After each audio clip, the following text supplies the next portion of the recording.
When I was editing my manuscript for my debut children's novel, Nicki Cottage and the Onkydonks, I did struggle at first with naming the chapters, but then I discovered a really easy trick to come up with the most incredibly enchanting chapter titles that hooks the reader in and makes them want to turn the next page. To come up with exciting chapter titles, it's all about knowing your story inside and out. I would recommend when you start writing a manuscript to just simply name your chapters by number.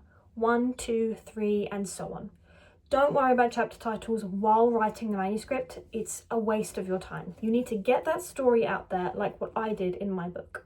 After months, maybe even years for some people, you will have your finished story. But you can't just instantly go and hit the publish button. Instead, you have to go through the painstaking process of editing. Now, if you're an independent publisher like myself, you will likely do most, if not all, of the editing yourself.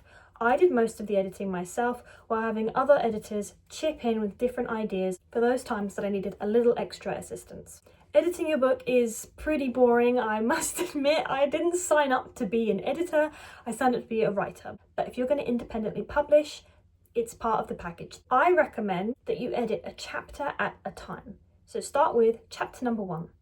Go through the entire chapter, edit, take out all of the unnecessary jargon that you've added that you think is important to the story, but I promise you it's not.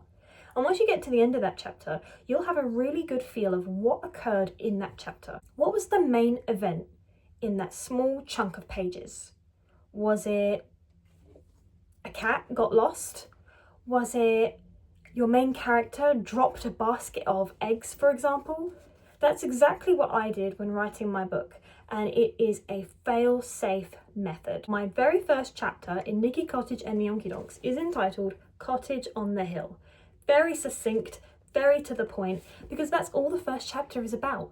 It's about describing Nicki's home, telling us where she lives, what she does, and how boring her life is. But by the time we get to chapter 4, we have some very strange things occurring. And I named this chapter 4 Cracked Eggs.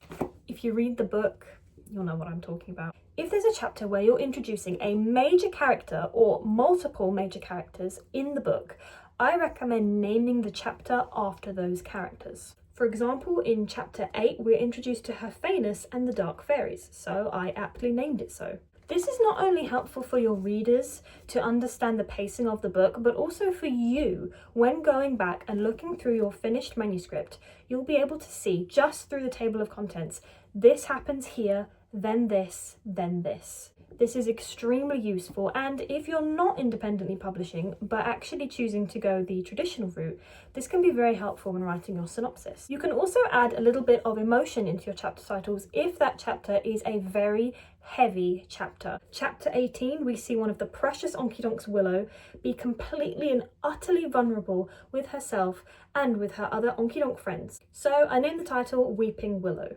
It made sense, it's a play on words, and I think this chapter title really captures Willow's emotion. In terms of chapter title lengths, I wouldn't go above 6 words. The longest chapter title that I have is The Tall Tale of the Onkydonks, where Nana Cottage tells her granddaughter Nicki about the legend of the Onkydonks and how they really do exist. But Nicki doesn't believe a word of it. She is adamant that her grandmother is going a little bit loopy, but unfortunately, Nicki has to learn the hard way when her curiosity gets the better of her. So I hope this video was helpful in showing you how to name your chapter titles.